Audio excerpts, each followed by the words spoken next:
The October 12th, 2021 City of Southport Board of Aldermen special called meeting and workshop is called to order. We welcome those here in attendance and those who are viewing from home. Our emphasis for this meeting is our Yacht Basin Pedestrian Corridor, the one-way traffic pattern, and the overall safety concerning pedestrians and traffic in the Yacht Basin. Our invocation tonight will be by Reverend Lowe Davis, followed by the Pledge of Allegiance. Please stand.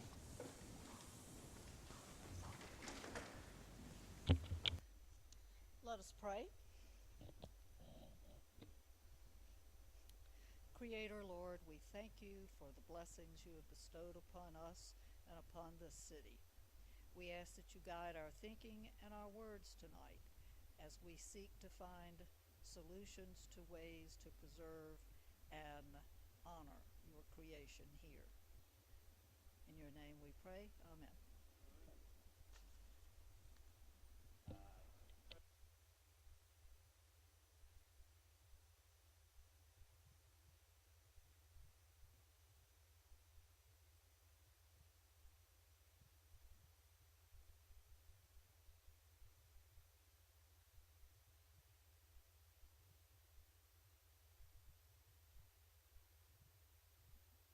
Thank you, Alderman Davis. Next, item D, approval of the agenda. As noted in your agenda, there's a list of recommendations from the Yacht Basin Committee. These are not under consideration at this time, so it will not be in our discussion tonight. It's for your information, and you've seen these before. Our meeting again tonight is on the pedestrian corridor. We have option A, option B. You should have a copy of those in front of you, and you should see them also to the right of our stand here. The results from our workshop meeting this evening will go back to city staff. We will have a DOT consultant and any other consultant that we need to look at our options. And there could be an option C. An option D, we don't know. That's why we're here tonight. But here we're looking at option A and option B from the recommendations from the Yacht Basin Committee. So it will not go on the agenda for the November meeting. No vote, no decision at the November Board of Aldermen meeting, and there'll be no vote or decision here tonight. This is how we do our workshop, how we gather information. You know, at some point when we do make a final decision, the board may decide to do the work in phases. We do have what looks like on, if you look at the maps, a unanimous consent on where the pedestrian corridor should go on West Bay Street. So again, it may be done in phases. Signage, light issues will of course be addressed. Funding will be addressed by our city manager. And then, of course, we will have public comment. So I'll entertain a motion to approve the agenda. Motion by Mr. Allen, second by Alderman Lombardi. Any further discussion? All in favor? Any opposed? Okay. Motion carried. Thank you. So item E is our business, and we will go to 1B, and this includes options A and B. And again, on option A, you look at the map, you see that the pedestrian corridor is on the land side. Option B, the pedestrian corridor is on the water side. So I call on Yacht Basin Committee co-chair Alderman John Allen to lead the discussion, and I want to thank all of you who had served on that committee. Thank you for your service on that. So, Alderman Allen, please. Thank you, Mayor. Thank everyone for being here tonight. Just to kind of quickly review a little bit about what the who the committee was, what they did. We had a committee of property owners and other interested parties, as well as citizens down in the Yacht Basin area, as well as Alderman Mosteller and myself. We met many times, I don't know, it's 6 times at least, I guess, over the course of several months. and took a deep dive into the Yacht Basin area and the problems, the current conditions, and came up with what I think is a very positive and realistic solution to at least some of the problems. It's a tough area, as everybody knows, to try to achieve perfection. I don't know that we're ever going to get that, but we're going to, I think, make it as good as we possibly can. The recommendations of that committee focus on traffic patterns and pedestrian safety. As the mayor alluded to, we have two different concepts. The committee didn't have a consensus on one of those versus the other, so that's why we have two of them, and we'll continue to parse through those as we come up with a final plan. The committee was in consensus on some of the following sort of basic building blocks of the plan. We wanted to keep, the committee firmly believed in keeping Yacht Basin Drive and West Bay Street one way, going from east to west down Bay Street and to the north on Yacht Basin. Obviously, there's a need for a designated pedestrian walkway in the area for safety reasons. The committee felt it was important for the city to take full advantage of our existing right-of-way in the area. We thought we obviously need to relocate Yacht Basin Drive consistent with our existing 20-foot right-of-way. We just have I'm not sure everybody's fully aware, but Yacht Basin Drive, we just have a 20-foot wide right-of-way through that area. There was consensus on marking the road surfaces using thermoplastic marking for increased durability. It won't wash away like paint will, to delineate traffic paths and traffic directions. Create a raised planting bed in the triangular area, painted no parking besides the parallel spaces at the end of West Moore Street. This will allow the stop sign and pedestrians have right-of-way signage to be moved closer to the travel lane so that hopefully vehicles traveling to the west on Moore Street will have a greater awareness of what's going on down there. Also, we're in agreement on lowering the speed limit in this area and the need for additional lighting.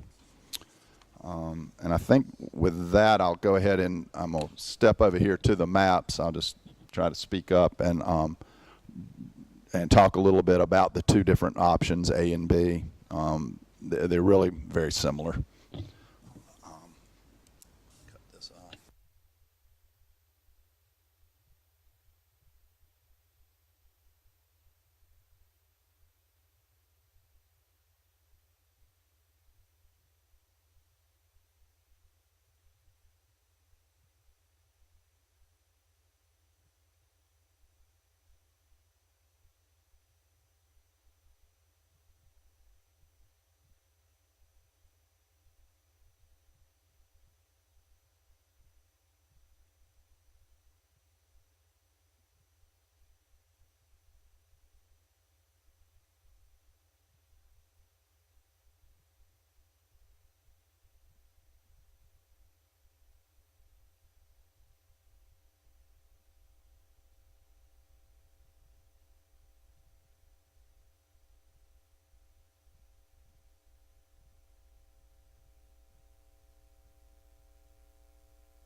Thank you, Alderman Allen.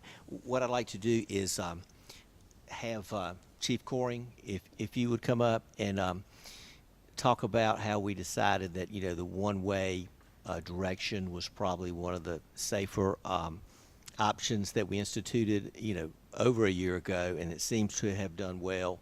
And if you could tell us of any issues that you think that has created, or whether you think that has been a good change for that area. Okay, Mr. Mayor and Board, good evening, citizens.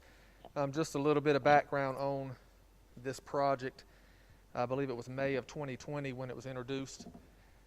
It was introduced by one of the restaurant owners down there at the time, called me about it. It was the weekend, I believe, that we were getting ready to open up some things. The pandemic had lifted a little bit. We were expecting a lot of traffic down in that area, and we had been experiencing heavy volumes of traffic down there since I've been the police chief. And looking over some things, we do see obviously an increase of traffic, pedestrian and vehicular traffic down there. So when I met that day with the business owner, it was an idea to make it a one-way lane from Bay Street and Caswell, wrapping around to West Moore. And it was asked that we make one walkway for pedestrians and then one lane for vehicular traffic. So we made our way around and talked with everybody that kind of touched elbows along that particular corridor. And everyone said they thought it would be a good idea. It'd be a safe zone for folks to walk and park and make their way down toward the various restaurants. So that's kind of where this came from. So we stood this particular project up through Public Works. I met with Tom Stanley. They brought some cones down. So we put cones down and we put a signboard up, and that's where the project kind of was birthed from or originated. So we left it up, I believe, if memory serves me correct, about a week or so, took it down, and then we started getting a lot of correspondence from folks wanting it back up. They thought it was a good idea. Could it be permanent? So we talked again about it. So as things evolved, it was brought to the board, and again, so we put it back down, and that's how it kind of came into play. As far as the direction of travel and where that direction of travel came, looking at car counts and different things that we had from the devices that we use, it seemed that the majority of people, and again, I can't predict everything, this is just what we're looking at from our car counts, the majority of people when they're going down, they tend to take Bay Street and come down, and that was pretty much just a natural way that people navigate down to the Yacht Basin. Not everybody. I know some people do come in on Moore Street. They go down West Moore, but it just seemed natural to keep Bay Street in that direction around to the Fishy restaurant there at that intersection. So that's kind of some of the background on that. And the feedback that we got was pretty positive from pretty much mostly everybody. They liked it. They said it did provide a safe corridor. And certainly down there now there are some problems that we see because everybody doesn't move over and get in the pedestrian lane. But again, that goes back to the fact that it's not still well marked. We went back and forth, and so that's kind of where the project came from and how it was kind of laid out, and that's where we've kind of been working from since then. So as far as we go, the police department, we're at the pleasure of the board, whichever way you see fit, or the citizens to reverse it or leave it as it is. I mean, we're certainly here at your mercy. We'll continue to provide safety down there. You know, we're responsive to calls and that kind of thing. So we just feel like it's a good idea to do something. So that's just a little bit of background. Hopefully that, sir, kind of answers, or I hope that's some information just to put out tonight. Some of you may not be too familiar with it. I know some folks in the audience are, but that's kind of where it came from and the idea and that kind of thing.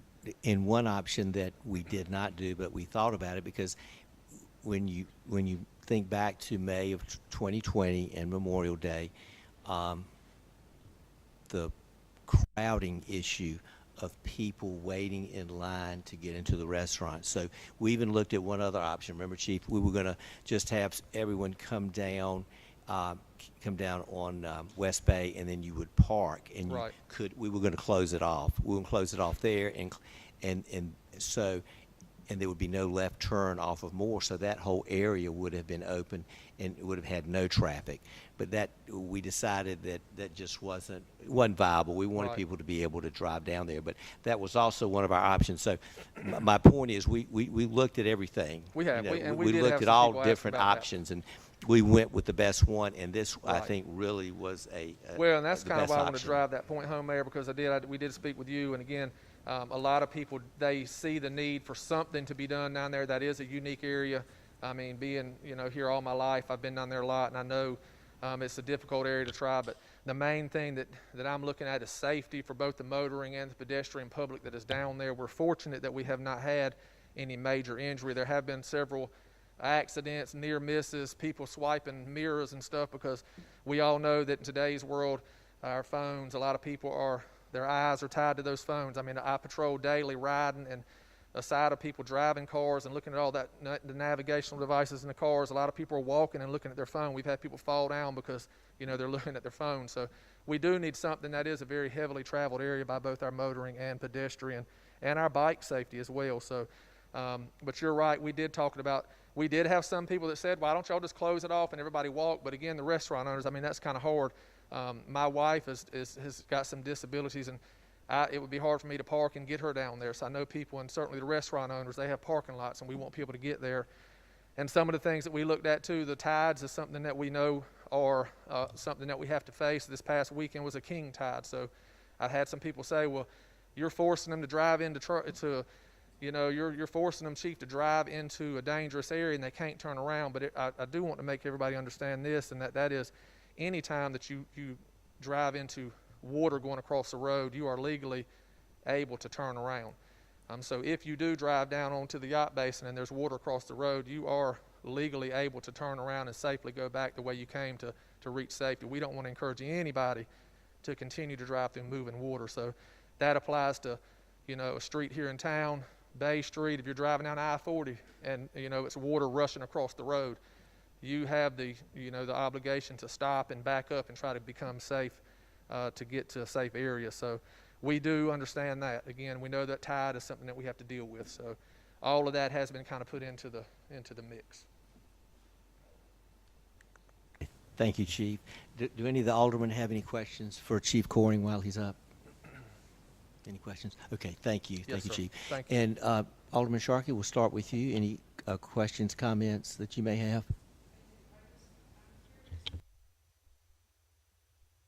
But yeah, I'm curious about option A. If you could tell us, John, was there any consideration of putting the entrance off of Bay, the walkway, on the Flava side, so that you had, if you wanted to do a diagonal cross from, there's the waterfront, and then you go that way, and then you could just continue around, and then this whole lane could stay open for traffic, because you have two parking areas there, and you have the condos, and the pilots are here, and I just wondered. I know there's parking in that area, some slots, but was that just an option? My first thought. Yeah, I mean, and Karen, feel free to jump in if any members of the committee want. I know some of them are here if they want to say something about this too. Yeah, I mean, we considered everything, of course. I think that, yeah, as you pointed out, I think the two biggest things is, one, you have the existing sidewalk coming up Bay Street on that side, on the water side. So up at Bay and Caswell, you still have a lot of vehicle traffic coming through that intersection and coming down Bay Street. And the thought was that it's more controlled as you get closer down to Yacht Basin than up near Caswell. And as you also mentioned, we have the existing parking, parallel parking spaces on the north side of Bay Street along there as well. I think those were probably the two biggest considerations.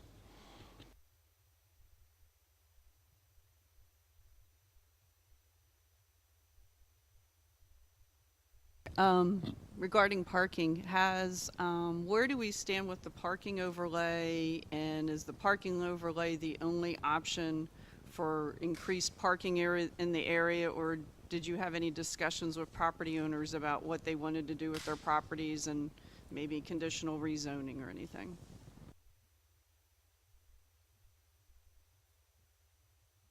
of these masks.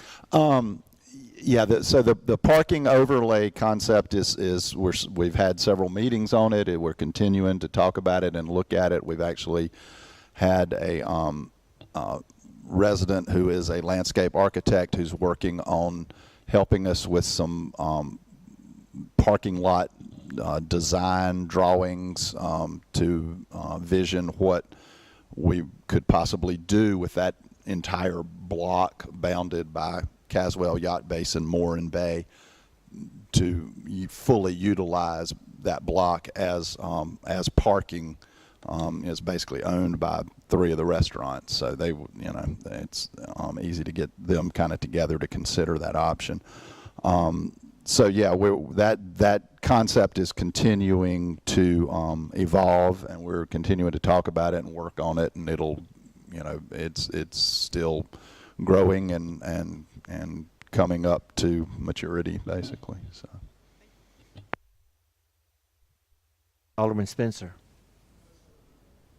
Okay, thank you. Alderman Lowe Davis. Thank you. I was very, very glad to hear you say that we would want to now turn this over after we hear from the public that it's on. Well then, is that better? Can y'all hear me? Or is this a bad mic?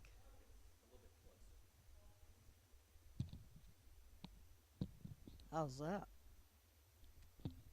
Okay. All right. This is not a bad mic. It's me. Okay. You can hear me. All right. Starting over. I was very glad that you said you would want this now going to city staff and that we would seek advice from transportation. I believe that I understand that there are experts at UNCW, at NC State, Carolina, in the area of such things as mobility that study these very things. And the committee has really done an enormous amount of work, and I hope the public realizes that, and laid the groundwork for coming up with solutions such as they can be to what seems to be unsolvable problems. The conflict between vehicles and pedestrians, the flooding, the need to move people in the same place that cars need to move. It's just amazing that we have gotten as far as we have without any major injuries to people. Lowering the speed limit, that's certainly words that I want to hear. But tonight, I'm really interested in hearing solutions from the public.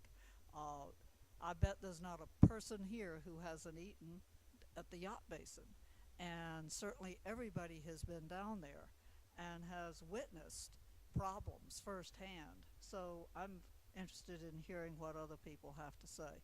But I'm also interested in hearing now what experts and city staff are going to come up with. Thank you. Can I add one thing that I should have said earlier? Absolutely. Alderman Sharkey asked about the parking overlay. I think I'm hopeful that one very positive benefit of doing the parking overlay district and fully utilizing that block as parking will help pull some of the traffic off of Yacht Basin Drive, because I think the concept as we're approaching it, and again, it's all, nothing's set in stone, but the concept, I think, would be that you would primarily access that parking area off of Bay Street and off of Moore Street, which hopefully people would be coming in and then going back out before they get down to Yacht Basin. And obviously, if that were to occur, then you would decrease the potential for pedestrian and vehicle interaction along Yacht Basin. If I may also add, I'm pretty sure that there are some people tonight who will point out that one of the problems with this that is creating a traffic problem is vehicles coming west down Moore Street.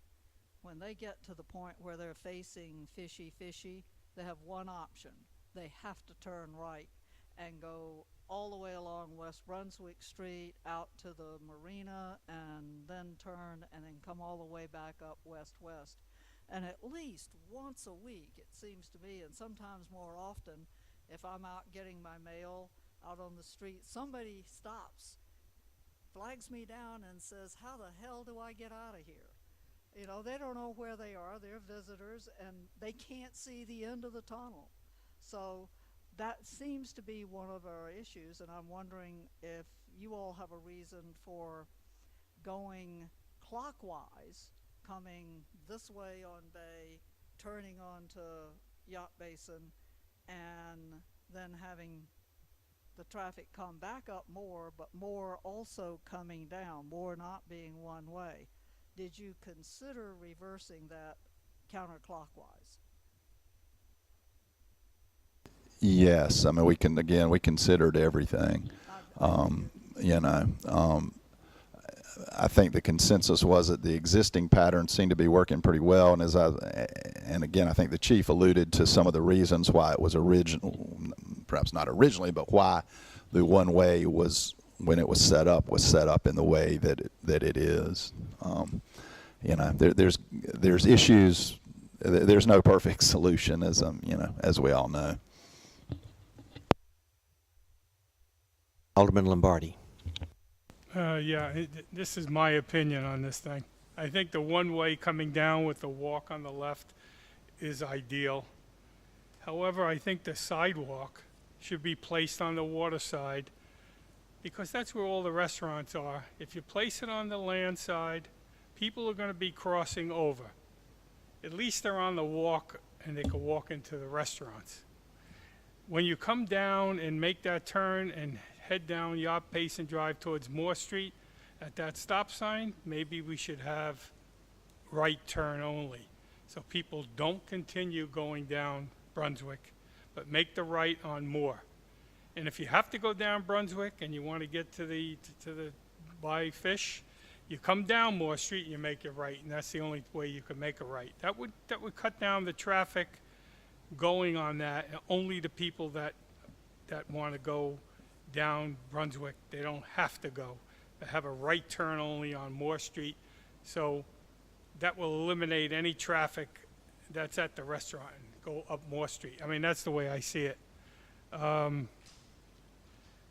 I think that putting the sidewalk on the land side is going to be detrimental because there is a problem on that when you make the right turn, and that may help that because you'll have a little more property to make that turn in. That's the way I see it, but definitely one way and the sidewalk on the end of Bay Street. That's the way I see it.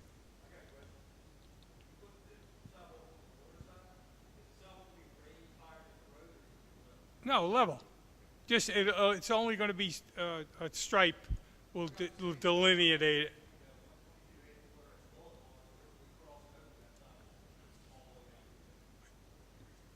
It'll be level. It'll be the road, only it'll be striped to show the walk. John, did I hear you correctly say that we actually have more right-of-way on the, I mean, just looking at what's there, on the Flavors side, and we have at this point considered making the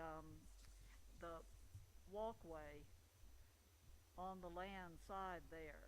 Well, in order to do that, we're going to have to claim some right-of-way, correct? No? If we No. go on the water side, what does that do? So we have a 20-foot right-of-way, regardless. Our right-of-way is 20 feet. Right now, the way it's paved, though, the pavement is about 4 feet too far to the water side. Okay? So the road as it sits leaves our right-of-way.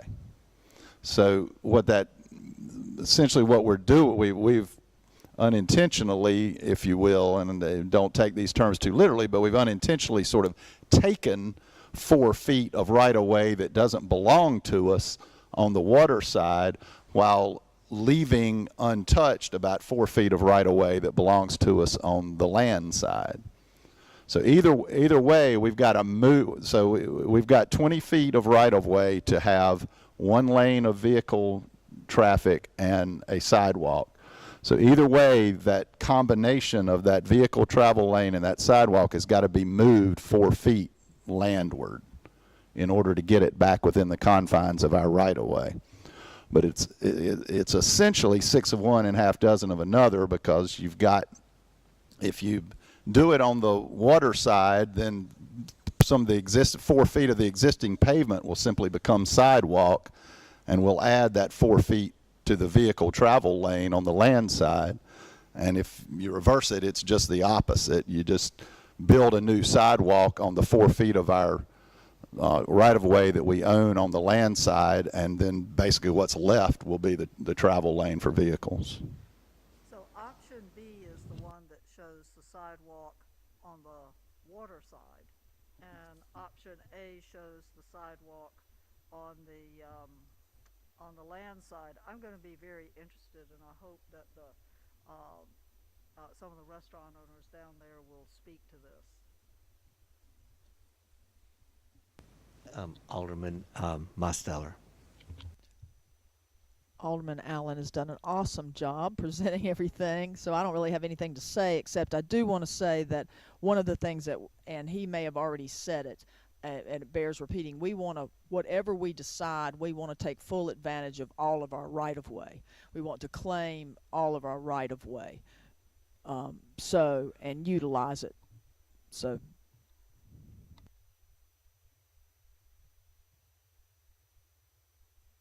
Thank you for that discussion, Alderman.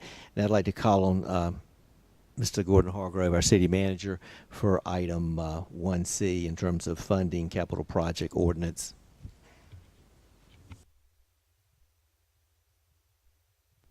During our last board retreat, budget workshop, we did establish a capital project fund, and we established the funds to do this project. I believe we allocated about $125,000. Like Alderman Allen expressed earlier, one project came in at about $90,000. The other one came in at about $100,000. Of course, these prices now are probably 8 or 9 months old. I fully expect those prices to increase by 10 to 15, maybe even 20%. We all know what the pandemic has done for material cost. But we still have that money there, and we just are waiting for direction from the Board of Aldermen to tell us which way to go. Mayor, if I can just point out something real quick, this capital project ordinance that we adopted in May, it has 9 items on it, and I just want to point out that the first 2 are already completed. Yes, thank you. That's truth. And we are accomplishing our goals. So thank you for pointing that out. Item F, public comment. Madam Clerk? Was no one signed up? Is there anyone here that would like to speak? It's open mic. Whoever would like to come. Paul, Maria?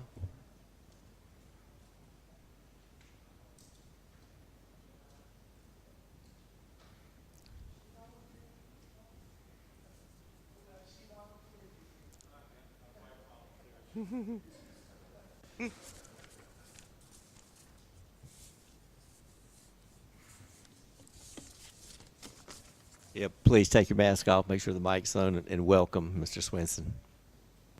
Paul Swenson, 107 North Atlantic. I just have a few things to say. The price of success, that's what we're looking at on the Yacht Basin. I don't have a firm statistic, but I think Craig Blanks would probably agree with me. During the high season, there's probably 3,000 people a day that go to the Yacht Basin. I know what our numbers are. I kind of know what Craig's are. I know what Fishy Fishy's doing. I know what the bar is doing. The boys down there with their boats, flavors. There's 3,000 people that go there a day. there is no simple solution to this, what you have, the traffic pattern. The one thing I do know, though, is the bright spot is we've been there 29 years. And I don't know any pedestrian that's ever been hit in the street. And I don't even know of any traffic accident that's ever happened on those 2 blocks, Bay Street and Yacht Basin Drive. The reason for that is there's so many people walking in the street that you can only go 2 miles an hour. And that's the blessing down there. You can put up 10 miles an hour, but you're only going to go 2. Okay, with that said, a couple things. One you've already touched on, and that is the city needs to claim their property down there. You need to have it surveyed, properly surveyed, and find out exactly what you have and what you don't have. Another thing I want to say is, before you do anything, years and years ago, back in the 90s, I sat in a truck with Rob Gandy, and there was problems with the sewer line and on Bay Street. And I watched that little camera go up the sewer line, and all those clay pipes, they're all broken. And there's rainwater infiltrated all the time. Well, the city put a sleeve in there, and I don't know how long a sleeve lasts, but that was 20 years ago. And I don't think that sleeve's going to last much longer. So what I'm getting at is, before you do any major project down there, like paving the road, let's go and check what's happening in the sewer line, because if we have to dig it up, let's dig up the street before we put the sewer line in. Now, getting back to the walkway, I would like to see the walkway about 10 feet wide. But like I said, people are still going to walk in the street no matter what. You're not going to stop that. That's never going to happen. People come out, like, let's say if you're coming down Bay Street in the Provision Company parking lot on the right before you get to Flavors. When you walk out of that parking lot, you just walk down the street. You don't go over to the side and walk down, even though the sidewalks walk there. So it's the same thing. Even though the walkway would be nice, and I agree we should have it, but maybe it should be wider than 5 feet. The other thing too is, if you're going to pave the road down there, maybe we should think about adding 1 inch, 2, maybe 3 inches to the pavement to make it a little bit higher, so when we do get tidal flooding down there, it's not as bad as it is right now. Now, when the road was lifted before, which was a great project, well, I don't know how many years ago it was, 5, 6, 7 years ago, especially down at Fishy. Down back before the road was raised, it was 16, 18, 20 inches deep, the water, but they raised the road up 8 inches down there, and then it leveled off down to Provision Company. But when the tidal water comes in, it comes in up Fishy, and then works its way up. It works its way all the way up to the corner of Bay and Yacht, and then it actually, believe it or not, if you watch it, then it just turns and starts going up Bay Street towards Caswell. So my position would be to at least raise the road some. The other thing is, on the walkway, it would be really nice if the walkway wasn't just pavement and it was something else, whether it's concrete. So when you come down Bay Street, I guess what I'm getting at is, if we're going to do it, let's really do a nice job.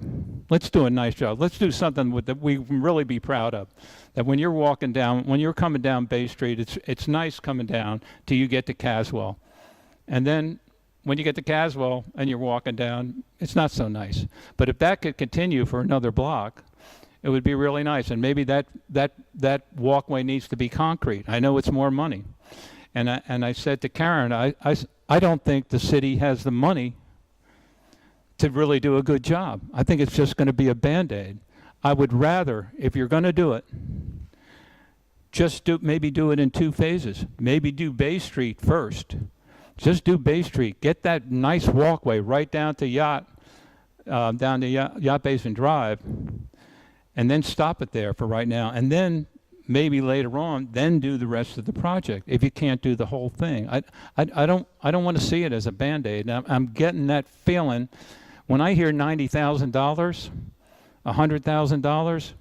I'm not feeling it. I just don't think you can do it, especially if you want to try and raise the road level a little bit. And you don't have to raise it much. Even a few inches would make a big difference down there. But in the end, tidal water is going to keep rising. Provision Company had to raise their building 10 inches, 3 or 4 in 2017. It's coming. It's still coming. And it's going to keep getting higher down there. So we're just going to live with it. And most people do. And I'm glad Todd has said that if tidal water's down there, you just turn your little butt around and go out the other way. You might want to put some solar lighting down there. Baldhead has some really nice lighting I just saw. Anyway, that's it. Thank you. Appreciate it. Everybody's work. That's great. Thank you. That was a very good discussion. Thank you. Anyone else? Who's next? Maria, please.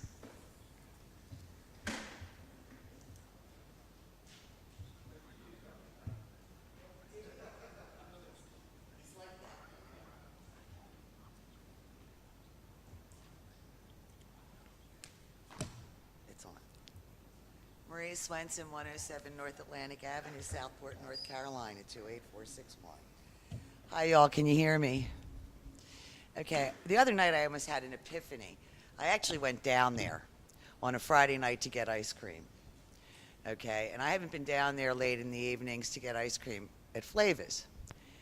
And unfortunately, I felt that the city is treating the Yacht Basin, which is a big income puller for this town, for taxes and whatever, as a redheaded stepchild. I don't know how many of you have driven down there at night on the weekends and this time of year. In the summer, I don't blame anybody for not going down there. I don't like going down there. But at this time of the year, with the vibrancy of the few investors who have stuck in there, worked their tails off, what's going on? Y'all are talking about changing traffic patterns. I've been down there 30 years. I was actually longer down there. My cousin had a slip in front of the old shell shop. I've seen the change. Most small towns would love to have the growth problem that we're having. It's time we address it. On Plan A, I'd like you all to refer to this. Flava's. A lot of old people go in there. I'm one of them. Okay? You back in and out. If you put that walkway on that side of the street, you're going to cause more problems than I've ever seen. It needs to be on the water side. I'm going to get back to my husband's statement of it's time for the city to reclaim their property. Mr. Cherico did. God bless him. He saved that building. He spent astronomical amount of money to keep it so it doesn't have to go up and be a Star Wars project. I was involved in the frying pan. He claimed his property. So it screwed up, our walkway. But if you put the walkway on the other side of the street where all the parking is, small children, I drive a big SUV. I can't see, a munchkin like that. If he's right behind my car, because my backup camera doesn't pick him up. I vote for Plan B. I know there's a lot of options, but please, y'all, consider. Another thing, I want you to take a close look at Plan B. I want you to look at the names on this survey. Okay? Y'all can get one of these. It's not that expensive. And you can reclaim your property. The water situation. We have a couple water storm drains down there at the end of Caswell. They're lower than sea level. The water's coming in from the river. We need to raise those up so the streets don't flood. I'm not going to say anything else, but I really appreciate what this committee has done. I appreciate the alderman's concern. I appreciate Todd's, I appreciate Todd's input and his help. And I just hope we continue to move forward and realize that we have revitalized that area, the Potters, Cherico, Bobo, and Eli. And 30 years ago, y'all, you wouldn't have gone down there. You would have not gone down there at night. And it's changed. The town is changing. We need to grow forward with positive actions. Thank you so much. Thank you. And as I've said before, whether in the Yacht Basin or whether on House Street or whatever street, the city's responsibility is to lay the foundation, the infrastructure foundation, so the private industry can grow. And what I'm saying is, the city didn't build Fishy Fishy or Provision Company or Frying Pan, that type of thing. So whether it's water, sewer, lighting, the roads, we have to make sure that it's adequate, safe. The job that we do should be outstanding, and that's what I'm proud of, that Yacht Basin Committee and the Board of Aldermen and the citizen input all working together so we can get this right. We won't get it perfect. I mean, nothing's going to be perfect, but we can get it as close to perfection as possible and get this right. So I appreciate those comments. Who else would like to speak? Please, Ms. Barnes.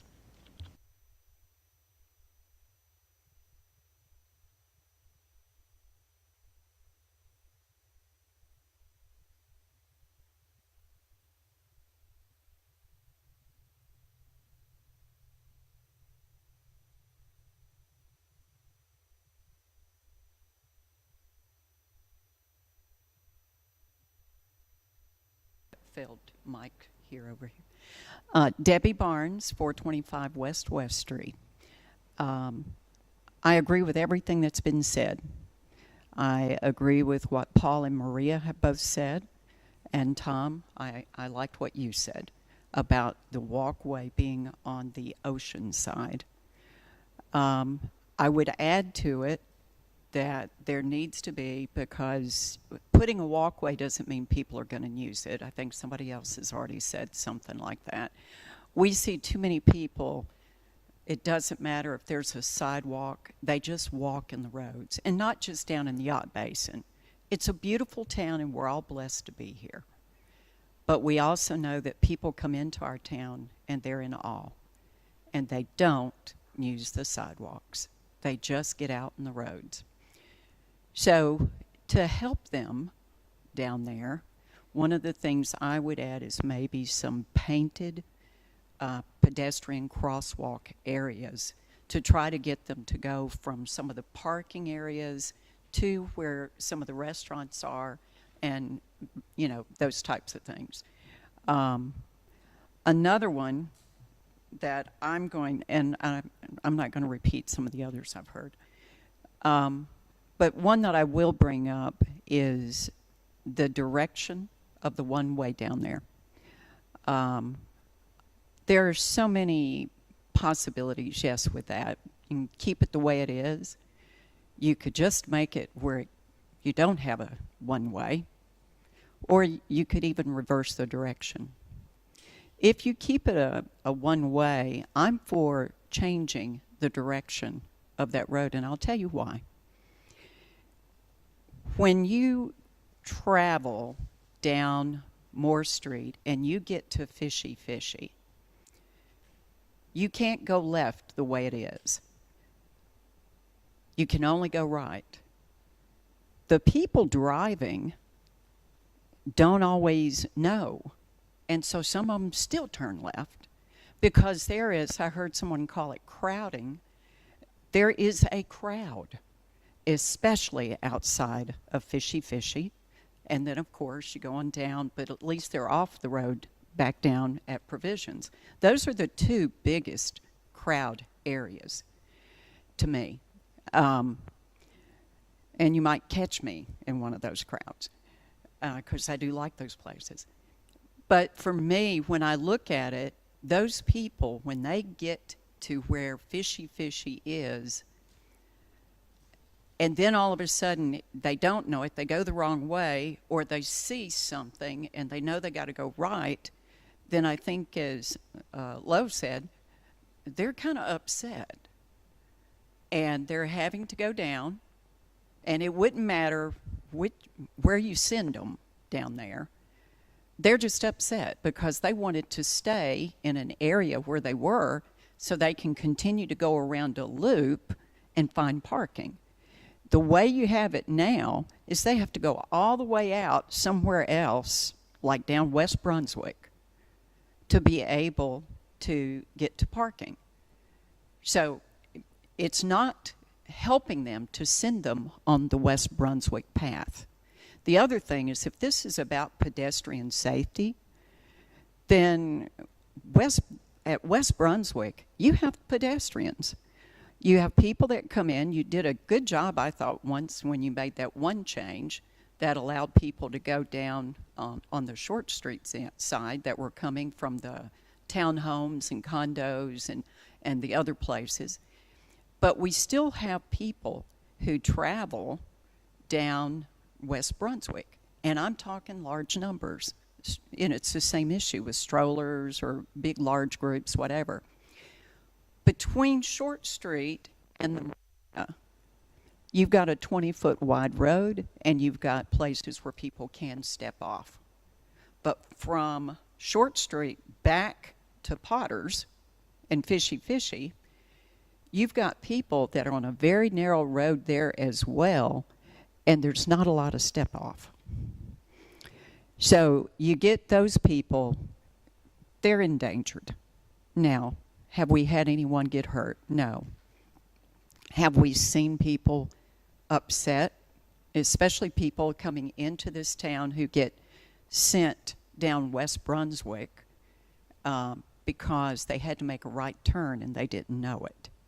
And now they're like, I just want to get, it's kind of like you're sending them like Disney World in a way, you know, trying to send the cars around. But what we really need to do is put the cars in that loop. You can't do that going the direction it is now. If you really want to keep the people down there where they can stay and look for parking, you got to change that direction.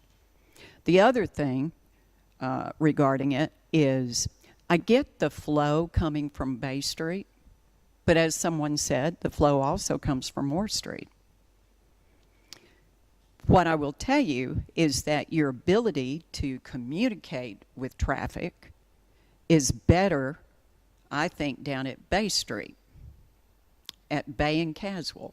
I think when people are coming that way, you could actually stop them from coming in that direction because there's more visibility there, and they don't have as much crowding of people standing around at a place like Fishy Fishy. So if you put the signs down at Bay Street, you're gonna be able to communicate better with the people. You've already got people. Somebody said you could put signs down at Moore Street. You can, but you've got 4-way stops there, 4 ways. Down at Bay and Caswell, it's not as much. That's why I say that visibility is good right there. You could actually control your traffic pattern there. Whereas when it gets by you on Moore Street, you get down to right there in front of Fishy Fishy, you got a lot of problems. The other issue I heard is that we do have flooding down there. And down around Fishy Fishy, yes, we can legally make a turn and do a U-turn. Just keep in mind that while you can make that U-turn, you've just created more problems, because that's a crowd, again, standing around out in the streets and all of that, and you're going to have to go in there and try to do a turn with those people all standing around, and cars trying to come up the other way and stuff like that. You got a cluster, and you got a potential for more problems. I just think that would be better if you do make that change. I think it'd be safer for the people, and if you don't, then you're going to have to do something on West Brunswick for pedestrian safety there. And it's not an easy thing to solve, but I appreciate you, all of you, taking a stab at it. Thank you. I see options C, D, and or E. So we have a lot to we have a lot to think about. So thank you. Anyone else that would like to speak? In terms of the one thing that I did not mention is that one of the most important things that we'll do down there is try to preserve the last working shrimp house. And there's one last shrimp boat there. There's Potter Seafood. And whatever we do, we need to make sure that it's accessible, that the drainage is not going to damage any building down there, but it particularly protects that heritage. And I appreciate Royce and your family for keeping that going, because it is the last vestige of the historic heritage of that area. So thank you for that. And if we keep that in mind as part of it, it's almost like the canary in the mine, you know, that special piece of property. So we want to look at all the properties, but in particular that one as well, because it is part of our historic heritage. So you sure that no one else would like to speak? Okay. Do we have an accurate survey of that whole area? Well, I'm asking. No, I don't know about. Gordon, do we have an accurate survey of exactly where our property line is? We've been out there with Tidewater surveying, and he has indicated and put markers down where our property is. But if you want to know an exact location, then I recommend that we pay for a survey to lay out our property or the city's property to specifications to exactly where it is. Well, I mean, don't we have to do that before we start putting sidewalks and roads and turns to have a survey, you know, an accurate survey? Yes, sir. Surveys are expensive. We have this one by Tidewater, and it was performed for Paul and Maria Swenson, but would that not also show what we need it to show? That's And did I understand that we would be able to have that to look at?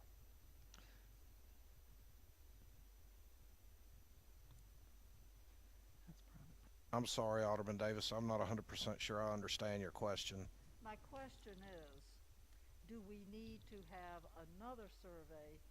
What we have on this page right here is based on a survey by Tidewater, which was performed for the Swensons. And Mr. Swenson. I think we're getting, this whole conversation is really getting the cart in front of the horse. We need to decide what we're going to do first, and then we need to go look at it in the field and determine where it is, what we know about the rights of way at that point. There's portions of the right of way that we know quite definitively where they are, and there's portions of it where we don't know quite so definitively. And frankly, there's portions of it we're never going to know definitively because of the murkiness of 200 plus years of property transactions and ownership changes and just the way things were done a long time ago. I got that, but I mean, I don't see how we can make any decisions if we don't know what we can use and what we can't. And I think we need to decide what we want to do and then determine whether or not, determine what we can do. I mean, Yeah, we can do a theoretical plan, an option, and then we can overlay that onto a survey, I think is what Alderman Allen's saying. Is that correct? That we don't need the survey per se to develop an option. All right, well, this has been, please, go ahead, Alderman Sharkey. Question, say we come to a consensus on whether it's going to be option B or A as far as which side the walkway would be. My question is going to be, say we're not prepared to do concrete because of a survey and all those things, but maybe we want to do the thermoplastic tape and color in. What time of year does that need to be done? So say we could be ready for spring. So we could kind of like maybe say we need to make a decision on option A or B, sidewalk side, so that we can schedule maybe the thermoplastic taping and just start there laying something out so people know where the walkway is going to be for the future. It's always going to be one way, all that kind of stuff. But what time of the year does that need to be done so it could be ready for spring? I'm going to defer to Tom Stanley, Public Services Director, to answer that question.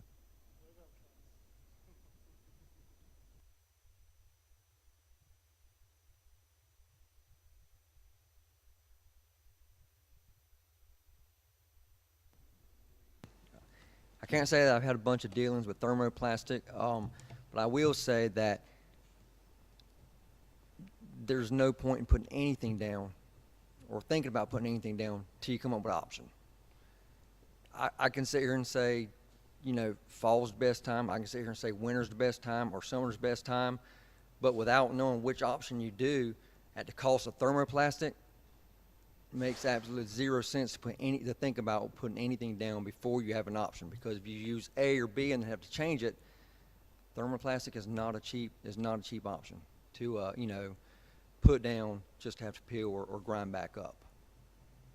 I was certainly like I said, since my tenure in Southport, we have not done any thermoplastic.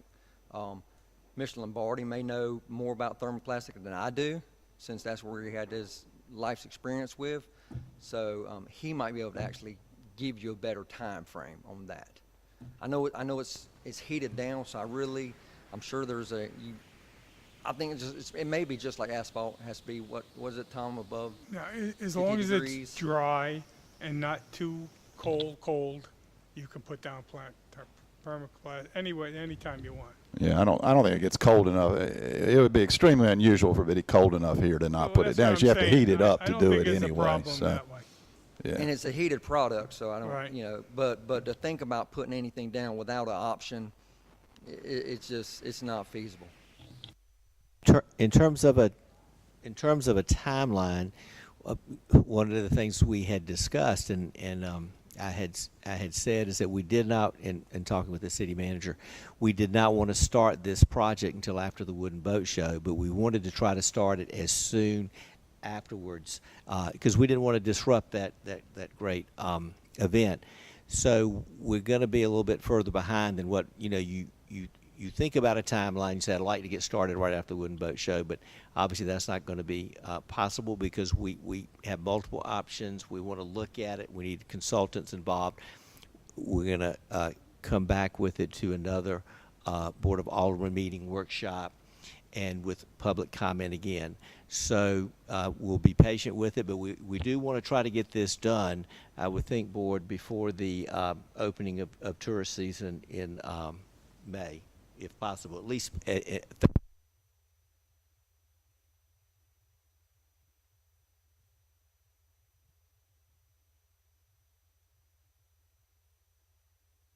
we'll move forward as quickly as possible, but until we have a definitive plan, it's hard to know the answers to all the questions that have been asked tonight. Any further comment from the board? Okay, thank you all for being here. I want to thank the public for showing up for this. This is our part of the crown jewel of Southport, and I promise you we will get it right. So I'll entertain a motion to adjourn. Alderman Sharkey, and second by Mr. Lombardi. All in favor? Okay. Meeting adjourned. Thank you. Thank you for being here.